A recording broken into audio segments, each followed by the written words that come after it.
La columna que tenemos para compartir con todos y todas ahora, porque ya tenemos conectado a nuestro compañero Alejandro Otero. Ale, ¿cómo va? Buen día.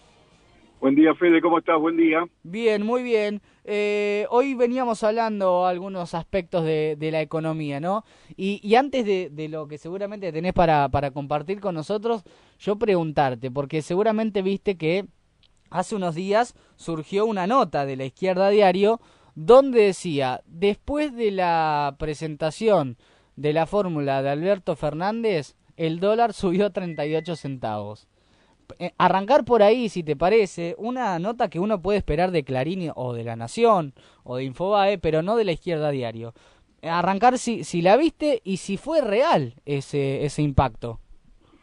No la vi la nota, efectivamente el tipo de cambio tuvo un pequeño movimiento alcista en principio, pero yo no lo atribuiría a la fórmula, diría que es al revés. A ver, respecto de la nota y de la nota respecto de dónde viene, diría, bueno, esto pone en evidencia que el pasión por seguir los indicadores financieros y en particular el que hace al tipo de cambio es un mal endémico en la Claro. política argentina, ¿no? Digo, en vez de observar los indicadores reales, lo que hablan del empleo, del consumo, del nivel de actividad, estamos mirando el tipo de cambio. Claro. Y entonces, ¿no? En vez de como un boxeador que en vez de pelear con el contrincante enfrenta a su sombra. Claro.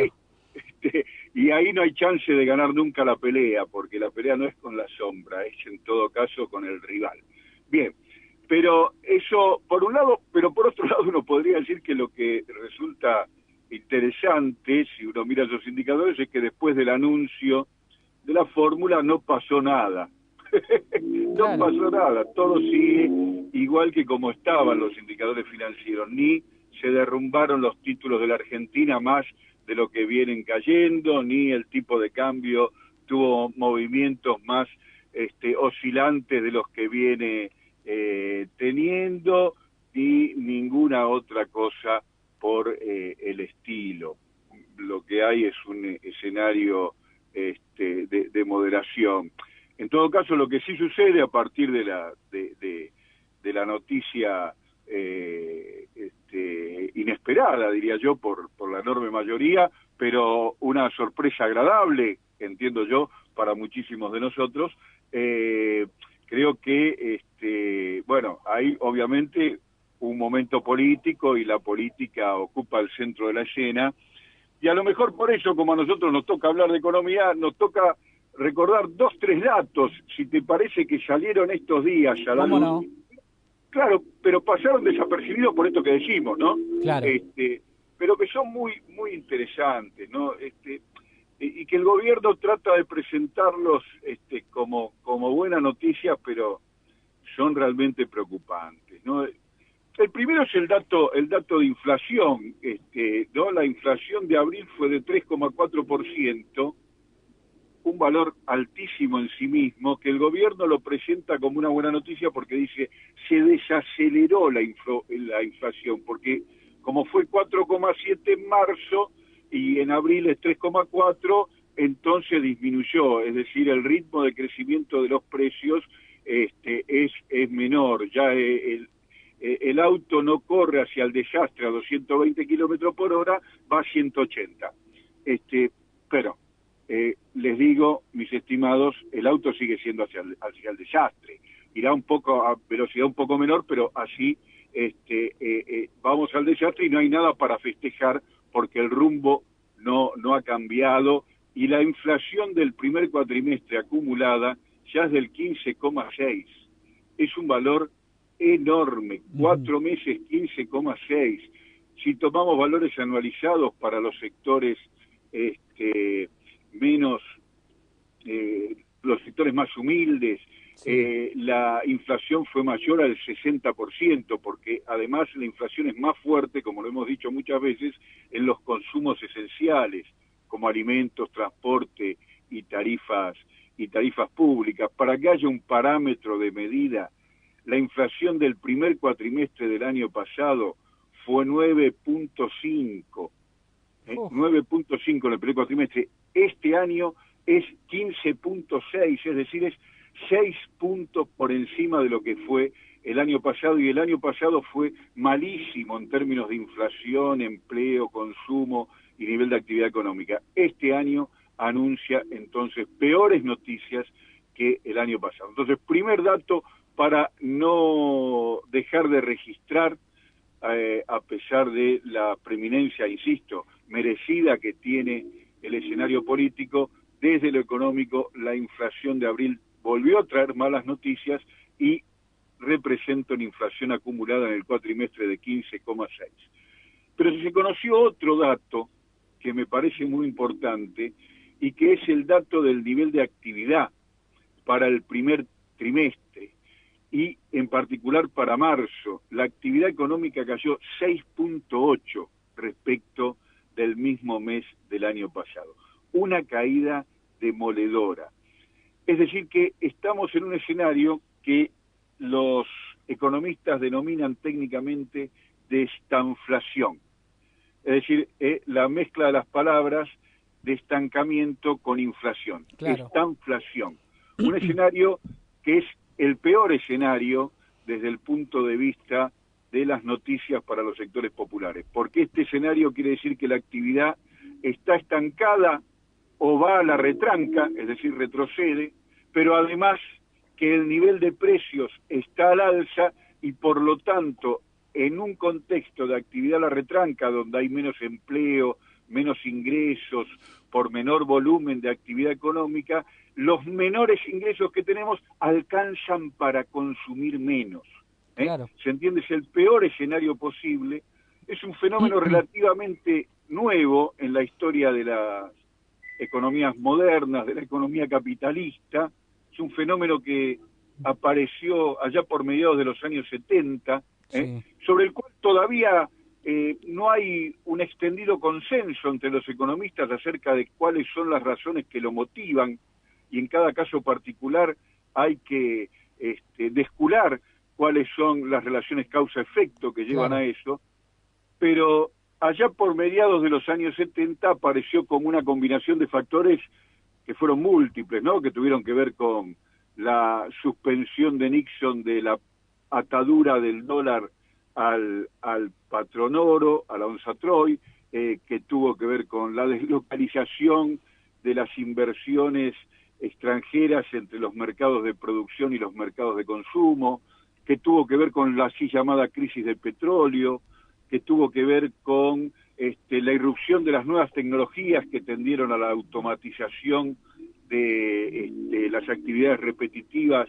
en los en la industria y en los talleres, dejando paso a un incremento en el nivel de desempleo y algunos otros fenómenos que dieron lugar a la aparición de este escenario de estanflación, insisto, en la economía mundial y sobre todo en las economías centrales, en las economías de los países centrales, ya por mediados de los 70, que la Argentina vivió en más de una ocasión y que hoy se consolida como el escenario del presente y como el gran desafío a resolver para el gobierno que asuma en diciembre de este año. Un escenario de estanflación, 6,8%, repito, de caída del nivel de actividad económica para marzo de este año respecto de marzo del año anterior y 15,6% de inflación acumulada durante el primer cuatrimestre de este año. Dos datos realmente preocupantes y que delimitan, exponen, insisto, el desafío que enfrenta el gobierno que viene. Pero Exacto. Hay un tercer dato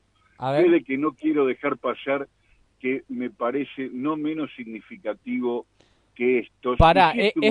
¿Es peor o es mejor que los dos anteriores? No, es realmente preocupante. Es el dato para mí más significativo de los que y que no reparan o que no se difunde tanto sobre los que miran los indicadores financieros, como decíamos antes, los que tienen que ver con el tipo de cambio.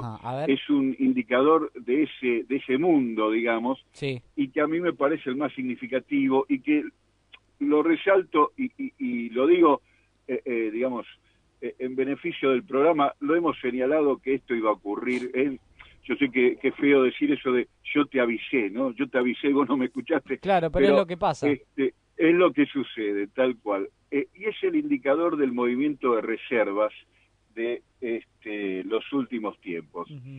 Te lo voy a decir en concreto, Fede. A ver. ¿Te acordás que hace menos de 50 días, es decir, menos de 2 meses, sí, el fondo, desoyendo los indicadores negativos que había en todos los niveles de la actividad económica de la Argentina, le anticipó el fondo de los un poco más de 10.000 millones de dólares al gobierno?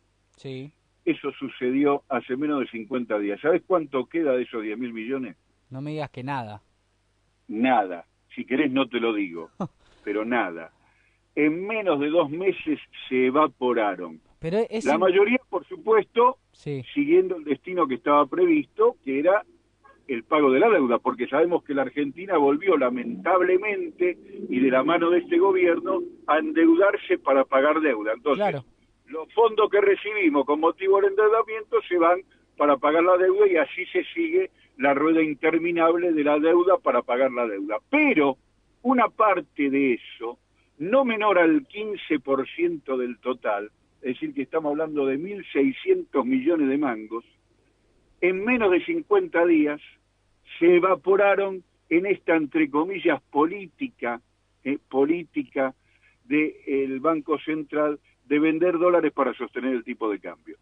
Que advertimos en su momento que volver a esa política que el mismo fondo se había opuesto, pero sorprendentemente aceptó hace menos de 50 días, iba a conducir a el financiamiento de la fuga con deuda, el peor drama de la historia de la Argentina, que otra vez lo volvemos a ver, sí, y ahí están los resultados. Es otra vez 1.600 millones de esos más de 10.000 que prestó el fondo se evaporaron de la noche a la mañana. Y claro, el resultado es previsible, y lo dijimos con todas las letras en estas columnas. Es cierto. Probablemente el gobierno y los especuladores financieros ambos obtengan lo que buscan.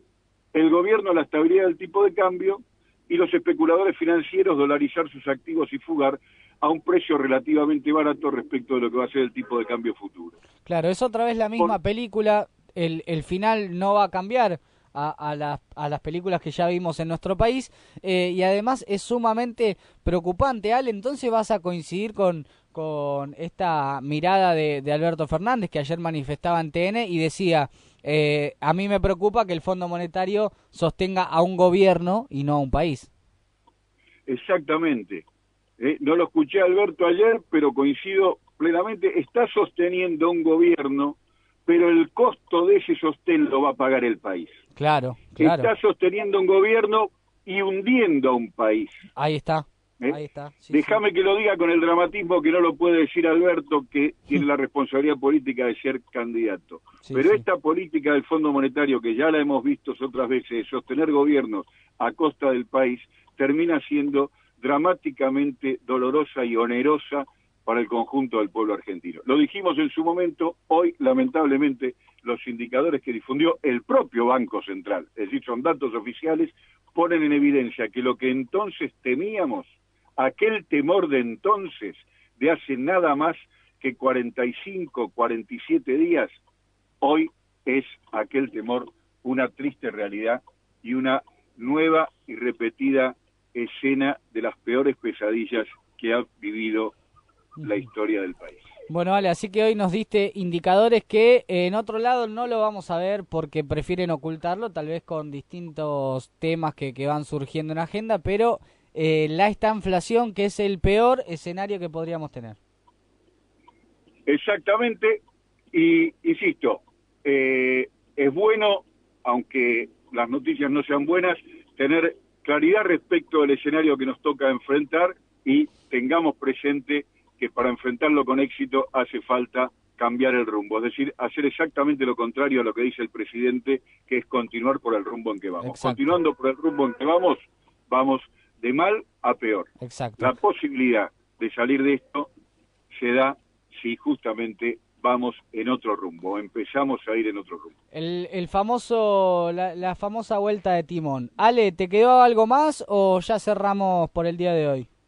Por el día de hoy lo único que me queda es saludarlos, mandarles un abrazo a todos y que pasen un lindo fin de semana. Muchas gracias igualmente, Ale, un abrazo enorme. Buen día, hasta luego.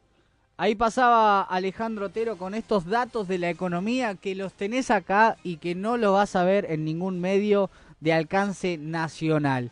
Estamos en un periodo de estanflación. ¿Qué es peor?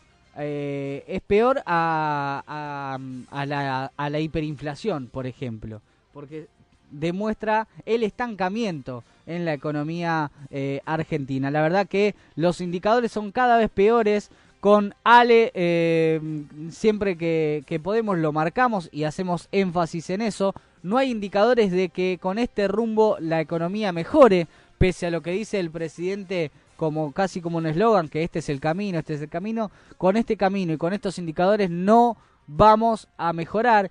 Y como dice Castelli acá, ya caducó y no corre más esto de, son ricos y no van a robar, y son ricos y vienen a hacer lo mejor para nosotros. No, vienen a hacer sus negocios porque uno cuando dice que está robando, tiene que tener, digamos, el mecanismo de cómo lo hacían.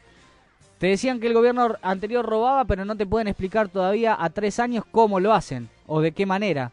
Ni pudieron presentar media prueba. Acá las pruebas están. Son un grupo de gobierno que son empresarios, ¿no? Que son de los más grandes. No son los empresarios que generan trabajo.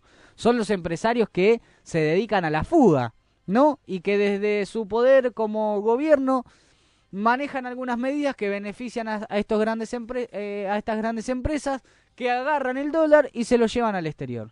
Y acá no generan ni trabajo, ni industria, ni hace circular la rueda de la economía interna. Así que hay que tener esto en cuenta, hay que saber separarlo, ¿no? No es lo mismo una cosa de la otra, y tener muy en cuenta este panorama económico, porque en este rumbo no hay ningún indicador real y concreto que diga que vamos a poder estar mejor, como promete el presidente Mauricio Macri. Promete el presidente Mauricio Macri.